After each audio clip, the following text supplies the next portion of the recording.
Class 9 में आप सभी का स्वागत है। बच्चों, हम लोग पढ़ रहे हैं आजकल संचयन का पाठ 2 स्मृति। उसका पढ़ेंगे आज हम लोग शेष भाग पेज 16।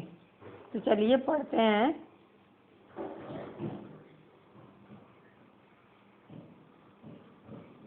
इसमें हम लोगों ने ऊपर वाला पैराग्राफ पढ़ लिया था, उसको छोड़ के नीचे से पढ़ना है। लेखक के भाई ने चिट्ठियों को ऊपर खींच लिया था। अब लेखक के आने की बात है। चलिए पढ़ें। डंडे को सांप के पास से उठाने में भी बड़ी कठिनाई पड़ी। सांप उससे खुलकर उस पर धरना देकर बैठा था। जीत तो मेरी हो चुकी थी, पर अपना निशान गंवा चुका था। आगे हाथ बढ़ाता तो सांप हाथ पर वार करता। इसलिए कुएं की बगल से एक मुट्ठी मिट्टी लेकर मैंने उसकी दाईं ओर फेंकी कि वह उस पर झपटा, और मैंने दूसरे हाथ से उसकी बाईं ओर से डंडा खींच लिया। पर बात की बात में उसने दूसरी ओर भी वार किया। यदि बीच में डंडा न होता तो पैर में उसके दांत गड़ गए होते। अब ऊपर चढ़ना कोई कठिन काम न था। केवल हाथों के सहारे पैरों को बिना कहीं लगाए हुए 36 फुट ऊपर चढ़ना मुझसे अब नहीं हो सकता। 15-20 फुट बिना पैरों के सहारे केवल हाथों के बल चढ़ने की हिम्मत रखता हूँ। कम ही, अधिक नहीं। पर उस 11 वर्ष की अवस्था में मैं 36 फुट चढ़ा। बाहें भर गई थीं, छाती फूल गई थी, धौंकनी चल रही थी, पर एक एक इंच सरक कर अपनी भुजाओं के बल में ऊपर चढ़ा आया। यदि हाथ छूट जाते तो क्या होता, इसका अनुमान करना कठिन है। ऊपर आकर बेहाल होकर थोड़ी देर तक पड़ा रहा। देह को झाड़ झूड़ कर धोती कुर्ता पहना।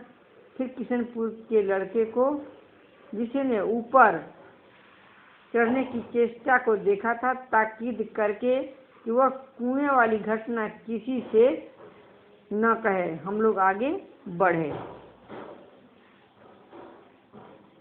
मैंने बताया था बच्चों कि कुछ नंबर दिए हुए, उसका अर्थ नीचे लिखा हुआ है, आप ये भी देखेंगे। सन 1915 में मैट्रिकुलेशन पास करने के उपरांत यह घटना मैंने माँ को सुनाई। सजल नेत्रों से माँ ने मुझे अपनी गोद में ऐसे बिठा लिया जैसे चिड़िया अपने बच्चों को डैने के नीचे छिपा लेती है। डैने यानी पंख होता है बच्चों। कितने अच्छे थे वे दिन। उस समय राइफल न थी, डंडा था, और डंडे का शिकार कम से कम उस सांप का शिकार राइफल के शिकार से कम रोचक और भयानक न था। धन्यवाद बच्चों। मैंने 2 प्रश्न आप लोगों को कहा है बनाने के लिए।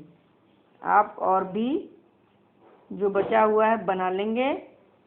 मैंने ऐसे बता भी दिया था आप लोगों को, फिर मैं बता देती हूँ कुछ। 1 नंबर में, भाई के बुलाने पर घर लौटते समय लेखक के मन में किस बात का डर था? लेखक के मन में इस बात का डर था कि एक तो जाड़े के दिन थे, ऊपर से वो शाम में भाई के साथ झरबेरी तोड़कर खा रहा था। तो उसे डर था कि ठंड के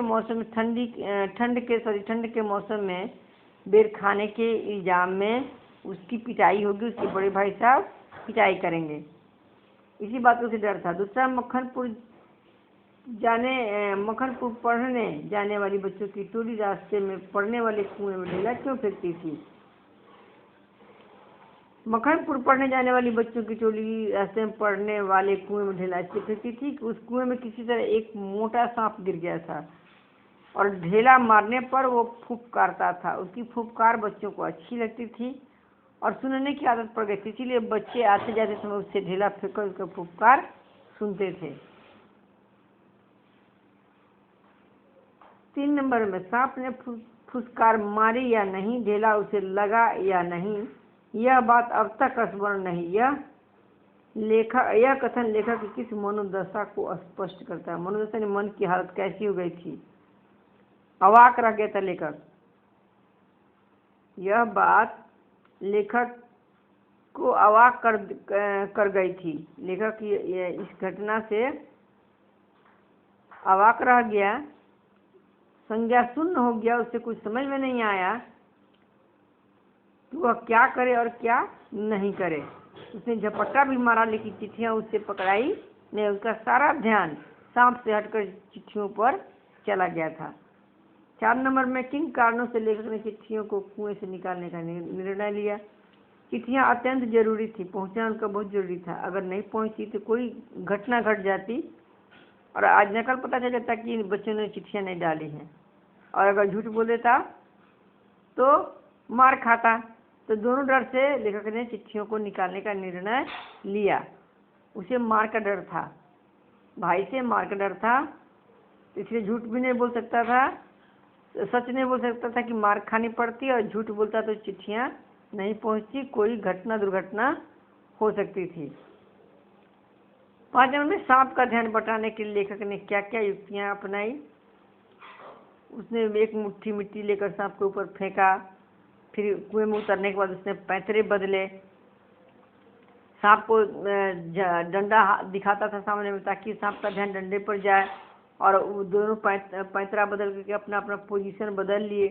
सांप मारने के क्रम में खिसकते खिसकते लेखक की तरफ आ गया और लेखक सांप की तरफ चला गया, क्योंकि सांप की तरफ ही 2 चिट्ठियां पड़ी हुई थी, एक चिट्ठी लेखक के सामने थी, 2 चिट्ठियां उठाना जरूरी था। 6 नंबर में देखिए, कुएं में उतरकर चिट्ठियों को निकालने संबंधी साहसिक वर्णन को अपने शब्दों में लिखिए। ये बताएंगे कि लेखक के साहस को दाद देनी है, साहस की तारीफ करनी है। 11 साल का बच्चा इतना साहसी कैसे हो गया। वो मार खाने के डर से और चिट्ठियों को नहीं पहुंचने की घटना से भी वह परेशान हो गया और उसने हिम्मत दिखाई। ऐसी हिम्मत साधारण बच्चों में नहीं हो सकती है। सांप के पास कुएं में जाकर चिट्ठी उठाना खतरे से खाली नहीं था, वो दैवी शक्ति ही थी कि लेखक बचकर बाहर आ गया था। 7 नंबर में इस पाठ को पढ़ने के बाद किन किन बाल सुलभ शरारतों के विषय में पता चलता है। बच्चे होते नादान होते हैं, जब तक मार खाते तभी तक डर रहता है, बाकी बाद में वे भूल जाते हैं और अपना मन का काम भी करने लग जाते हैं। तभी लेखक बचपन में सभी बच्चों के साथ भाई को लेकर ठंड के मौसम में झरबेरी तोड़कर खा रहे थे, और वे कुएं में ढेला भी सबसे पहले फेंकने वाले हैं और फेंकते थे, रोज उसकी फुसकार सुनते थे। इसी शरारती आदत के कारण उन्हें बहुत बड़ी कीमत चुकानी पड़ी, इतना बड़ा संकट मोल लेना पड़ा। मनुष्य का अनुमान और भावी योजनाएं कभी कभी कितनी मिथ्या और उल्टी निकलती। मिथ्या माने झूठा होता है और उल्टा माने उल्टा होता है। का आशय अस्पष्ट, यानी मतलब बताइए। ऐसा बिल्कुल होता है कि मनुष्य सोचता कुछ और है, ईश्वरीय शक्ति के अनुसार हो जाता है कुछ और। लेखक ने सोचा था कि वो आराम से डंडे से सांप को मार देगा और चिट्ठियां उठाकर ले आएगा, लेकिन अंदर जाने के बाद उसे पता चला कि सांप को मारने के लिए डंडा चलाने के लिए काफ़ी जगह नहीं है, अतः उसे मार नहीं सकता है। ज़्यादा छेड़ेगा तो इतना नज़दीक होने के बाद सांप के काटने का भी डर था। उसने बड़ी मुश्किल से खुद को संयत करते हुए सांप के उठे हुए फन से बचते हुए चिट्ठियां निकालकर बाहर वह लेकर आ गया लेखक। तो उसकी सोची हुई बात उल्टी हो गई, सांप को नहीं मारना पड़ा, अजीते जी सांप उसको भी नहीं काटा, वो जीवित का जीवित चिट्ठियां लेकर के वापस आ गया, क्योंकि ऐसा वो सोचा नहीं था। लास्ट में है, फल तो किसी दूसरी शक्ति पर निर्भर है। ये दूसरी शक्ति होती है ईश्वरीय शक्ति। ये भी सच है कि फल किसी दूसरी शक्ति पर यानी ईश्वरीय शक्ति पर निर्भर होती है।